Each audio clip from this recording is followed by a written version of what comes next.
In the previous lecture, we had discussed the species category, and now we are going to discuss species taxon. It means that we are going to discuss the groups of animals which are delimited in species category.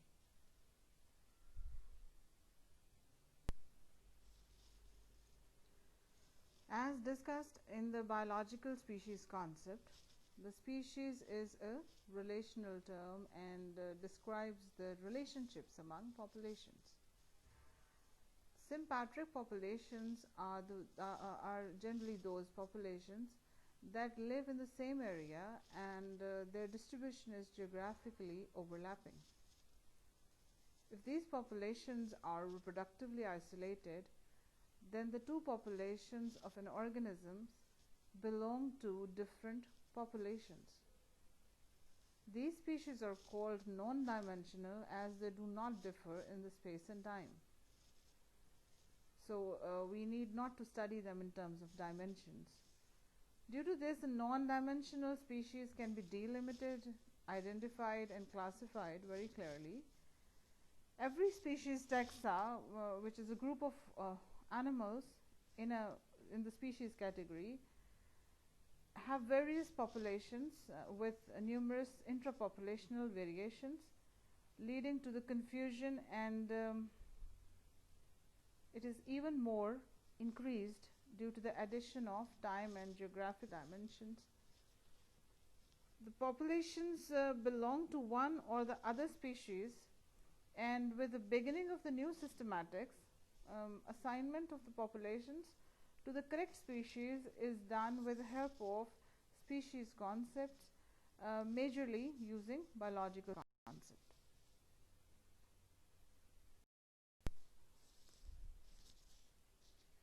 The ontological status of the species.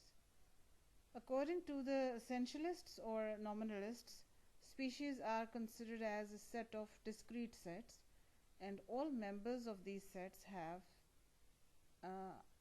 same unchanging defining properties.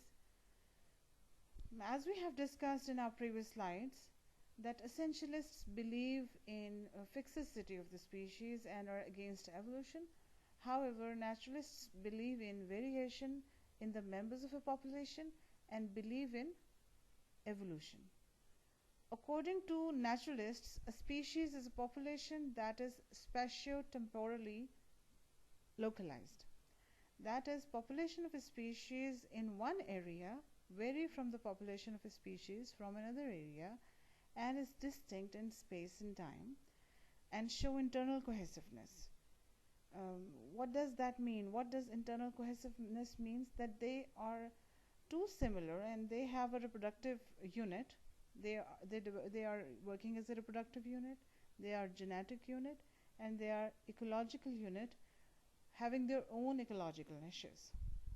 Philosophers call such a population, due to its similarity, as individuals, and members of the species resemble parts of the individual.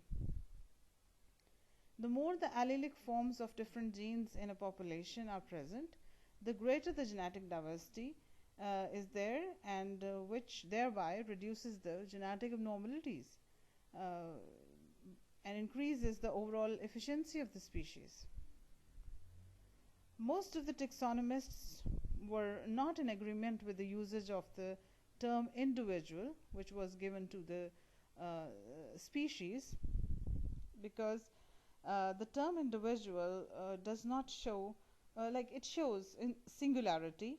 Therefore, the usage of the term biopopulations was considered better, as this shows variable spatio-temporal properties of a population or of a species more accurately and more appropriately. This term and the given definition explains the difference between typological species concept and biological species concept more appropriately, because in typological species concept we are considering the morphological characters. However, whenever we are considering a species living or parts of the living community, we apply biological species concept. So if we apply a term of individual, it would not represent the species as accurately as the term biopopulations represent. Polytypic species. As you know, species vary in space and time, and a subspecies is a population that the taxonomist considers to differ sufficiently from previously named species. A polytypic species is that which contain two or more subspecies. Monotypic species is that species that is not divided into subspecies. So the recognition of the fact that species taxa, that are biopopulations within a species, and are polytypic, was a very important development in the field of taxonomy.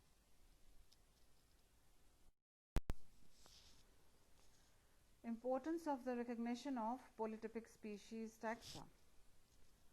The introduction of biological species concept along with the typological species concept revolutionized the process of the taxonomic practice. This made the taxonomists realize that the geographical variants of morphological markers exist in nature and are not reproductively isolated from other allopatric populations, and cannot be designated as separate biological species, and they may be ranked as subspecies. Due to the introduction of the concept of polytypic species, the process of classification was quite simplified. Various taxa which were being referred as monotypic species were reclassified as representative forms of the same species due to geographical variations. Due to this, the classification was extremely changed, as 19,000 species of the birds were reduced to 9,040 species only. And the greatest significance than this practical benefit was the restoration of a definite biological meaning and homogeneity to the species category, and it gave a biological meaning to the work which was being done by the taxonomists. Along with the simplification, it led to the development of various facts and made natural processes understandable by providing evidences. So, number one, the process of allopatric speciation was made more understandable. B, the frequent origin of evolutionary novelities in peripheral isolated populations, that is a geographical variation, particularly in peripheral isolated population, helps bridge the gap between microevolution and macroevolution. Numerous intermediate stages in the evolutionary process were provided, which elucidated the previously unexplainable discontinuities. Some of the best proofs of the occurrence of evolution have emerged from the study of polytypic species taxa. And to convert the nominal species of all groups of animals into well delimited polytypic species taxa is therefore one of the major tasks of the taxonomy. Nominal species concept does not believe, it says that species are just abstract form of groups. They have been delimited on the basis of abstract ideas. This polytypic species concept provided a strong foundation to give the species taxa and species category a biological meaning. There were certain difficulties in the application of the polytypic species concept. There are majorly three difficulties. Number one, all populations of sexually reproducing organisms slightly differ from one another. So, for the recognition of the subspecies, there must be certain criterion that must be met. And there is also another difficulty, that sometimes closely related species at times exchange or replace each other geographically. So what those members of the species must be placed in? Either full good species or they are subspecies. And number 3, what should be dealt with the incipient species that are at the borderline of the species and subspecies, and how these problems are solved will be discussed in coming lectures. The occurrence of the polytypic species in the animal kingdom. The frequency of polytypic species varies from animal to animal, and at times even species to species. For example, some of the species of the gastropods are monotypic while others are polytypic, and are very good models to study the process of speciation. This has been found that there are almost 40 to 80% of the species which belong to the well-studied groups are polytypic, in contrast to the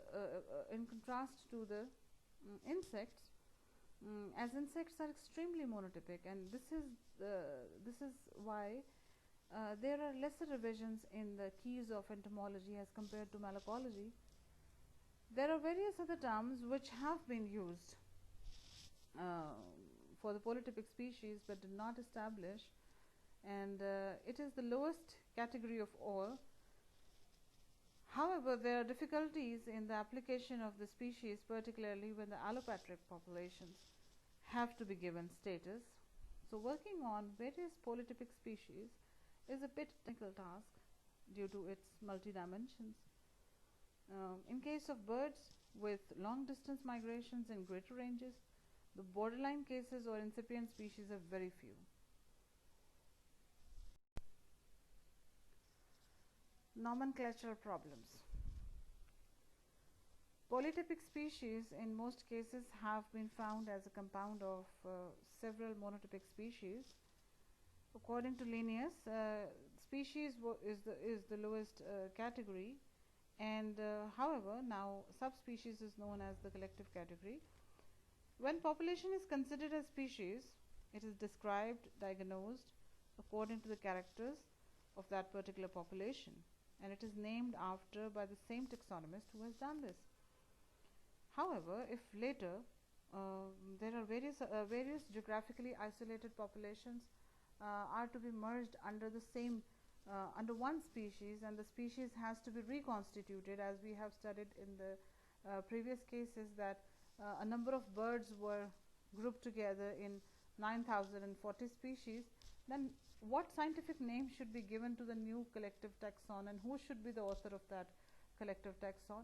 So in this case, the previous scientist or the taxonomist would not be given the credit of the author of the species, because he has not reconstituted various species or various he has not recognized various populations or geographical variants or polytypic species as a part of one species. So he has not reconstituted that species. That is the reason he would not be given that credit. Thank you so much. If you do have any questions, you may ask it on the same forum.